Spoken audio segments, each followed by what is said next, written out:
हाँ एक paper pen भी आओ जी madam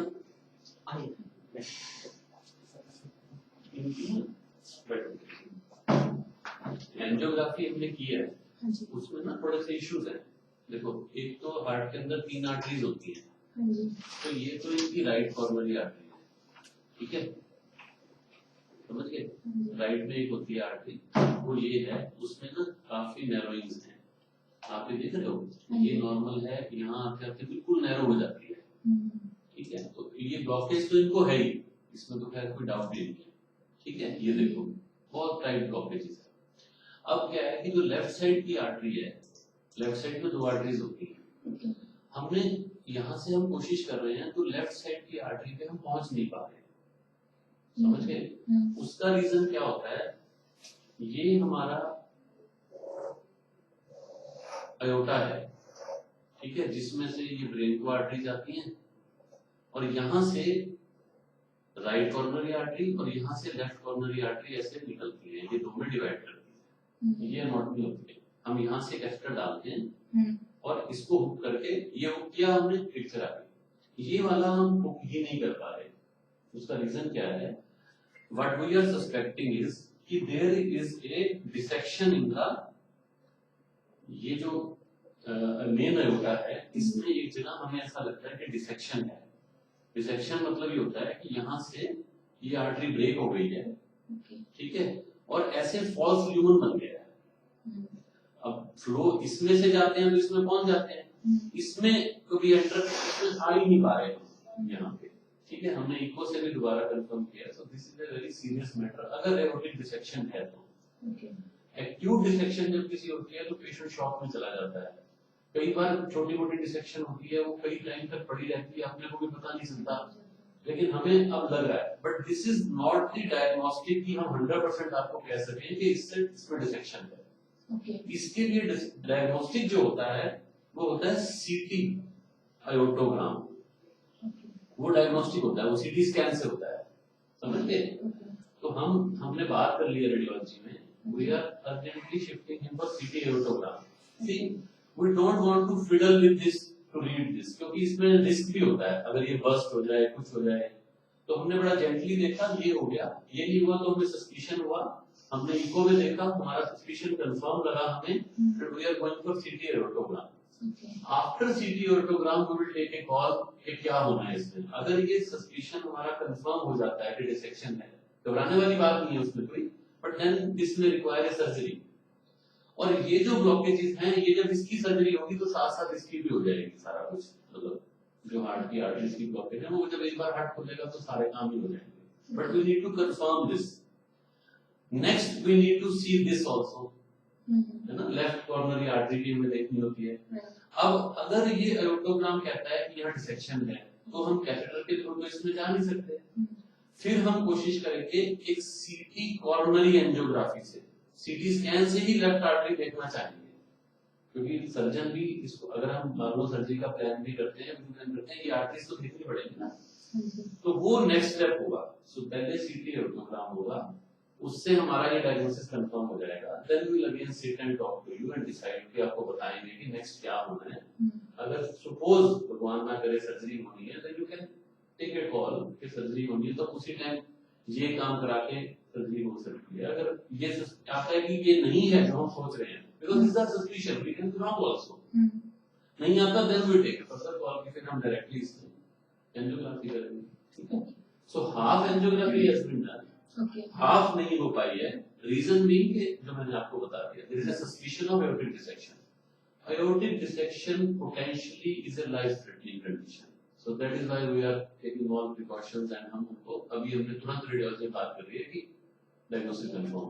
the way he has presented उसमें लगता नहीं है कि एक्यूट हुआ है, क्योंकि लगता है पुराना कोई था, थोड़ा बहुत कल कुछ और दिक्कत आई है, क्योंकि एक्यूट में तो पेशेंट ज्यादा सिम्टोमेटिक होता है, क्रोनिक डिसेक्शन कई साल भी पड़े रहते हैं, पता भी नहीं चलता है लोगों को, तो हमें वैसे पता लग रहा है इसमें, समझिए। पहले दिन का कभी कोई इको कभी हुआ भी नहीं है ना, कोई वैल्यूएशन कभी हुआ नहीं है, कोई रूटीन चेकअप कभी हुआ नहीं है, स्मोक करते हैं, ड्रिंक तो पता चला नहीं है कभी, हो सकता है वो चीज हो। तो दिस इज हम यही हम आपको सारा बताना चाहते हैं, बिकॉज और कोई है फैमिली मेंबर यहाँ पे? हाँ श्योर, और आप एक बार उनसे मिल लो, this fine comfortable after the procedure, but we will shift to aortogram and this is potentially a serious condition. Okay. ये चीज. So I just call my brother and so also doctor, the problem is that so I also have a financial problem that way. देखिए madam ऐसा है, जो angiography तक का cost तो आपने क्लियर कर लिया जी, आयोटोग्राम का करीब 10-15,000 ऐसे ही कॉस्ट होता है, बिकॉज डायग्नोसिस बनाने के लिए जरूरी है वो. उसके बाद हम आपको कंप्लीट प्लान फाइनेंशियली भी बता सकते हैं कि if we go for the total treatment then what it takes. this can be covered in so This will be covered in insurance. This will be covered because this is our diagnosis. We are suspecting it. We have the pictures to show to the insurance कि why we suspected it. You may not understand, but the doctors will understand that why we are doing this. Okay. Okay. Yeah, so I just bring my brother. Sure.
आप क्या लगते हैं इनके? अच्छा देखो ऐसा था, मैंने इनकी वाइफ को समझाया सारा. इनकी ना एंजियोग्राफी हमने की थी, राइट कॉर्नरी आर्टरी एक होती है वो हमने देख लिया, उसमें काफी ब्लॉकेजेस है. लेफ्ट कॉर्नरी आर्टरी में हमारा कैथेटर नहीं पहुंच पा रहा, विच इज वेरी अनयूजुअल. उसमें क्या होता है, there is a disease known as aortic dissection. यहाँ क्या होता है, जो मेन आयोटा है जिससे ये निकलती है उनमें फ्लैप आ जाता है एक ऐसा, ठीक है ना, और फ्लैप की वजह से एक ट्रू ल्यूमन हो जाता है, एक फॉल्स ल्यूमन हो जाता है. क्योंकि हम पहुंच नहीं पा रहे थे तो हमने फिर इको से भी कंफर्म किया, this is our suspicion, only suspicion, nobody can be sure on this. तो उसके लिए जो डायग्नोस्टिक टेस्ट होता है वो होता है CT scan, CT aortogram, because this is potentially a serious condition, life threatening भी हो सकती है. एक्यूट में तो पेशेंट कई बार बचता भी नहीं है, ये क्रोनिक डिसेक्शन लगती है, आज कई साल से पड़ी रहती है, इंसिडेंटली हमें लग रहा है शायद हमें पता चली जाए. तो सीटी ऑटोग्राम हम भी कराते हैं, उससे कंफर्म हो जाएगा. इफ इट इज कंफर्म फिर एक सीटी कॉर्नरी होता है वो कराना पड़ेगा, देखने के लिए कि लेफ्ट का क्या हाल है, और अगर कंफर्म होता है तो ही में रिक्वायर्ड सर्जरी. कंफर्म होता है तो, बट अभी हमारा एक डाउट है, हमें डाउट हुआ तो हम पहले वो टेस्ट करा रहे हैं without fiddling here, because that can be dangerous. समझ लो, इसीलिए हमने आपको इनसे मिलवा दिया कि अभी तक स्टेबल है, बिकॉज इनमें ऐसे पेशेंट्स में डिटोरेशन कई बार बहुत सडन और रैपिड होती है. आपको लगेगा कि अभी तो ठीक थे, फिर आदमी सोचता है कि वो इंजेक्शन लग गया उससे हो गया, क्योंकि ये कभी भी फ्लैप बस्ट कर सकता होता है. That is why we are now doing it very urgently. मिलवाया भी आपको इसलिए कि अब तक आप देख लो इज एब्सोल्युटली फाइन, ठीक है ना, बिकॉज भगवान ना करे ये सीरियस हो, बट कभी भी हो जाता होता है पेशेंट, इसमें पोटेंशियल ये रहता है, रिस्क रहता है. समझ नहीं बात. तो अभी हमने रेडियोलॉजी में बात कर ली है, वो सीटी ऑटोग्राम करके इसको कंफर्म करेंगे या रिफ्यूट करेंगे. From there we take it forward कि अब हमें आगे क्या करना है, ठीक है, समझ गए?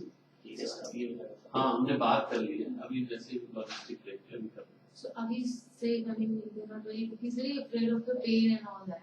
Therefore, dear, let's get out of this. Now we are dealing with a very potentially serious condition. These things don't matter now. We don't have any option. कि पेन ना हो या we don't have any option. समझ गए? अब आप ये सोचो, वो तो चलो एक अलग चीज है। हार्ट की आर्टरी में तो ब्लॉकेज ही है ना 45 के स्टेज पे। एक आर्टरी देखी है वो बुरी तरह से ब्लॉक्ड है 80-90%। अभी दो तो देख नहीं पाए। यार अब इन चीजों से ऊर्जा होगा, है ना, कि वो अफ्रेड है या नहीं है। We have to be bold enough to face this situation, only then we can think of treatment. हम अगर इन्हीं में उलझे रहेंगे तो आगे क्या से हो पाएगा? अब अपने पास कोई ऑप्शन नहीं है, हमें ये करना ही है, ठीक है ना, बिकॉज यंग है, नॉट टू सेव हिम। मतलब तो ये चीजें तो छोटी हैं, समझिए, ठीक है। इसलिए हम उनको जितनी देर लगती है सीटी होने में उतनी देर भी हम आईसीयू में रखना चाह रहे हैं, इनको यहाँ नहीं रखना चाह रहे हैं, क्योंकि कोलैप्स करते हैं तो पता नहीं चलता है कब तक, ठीक है।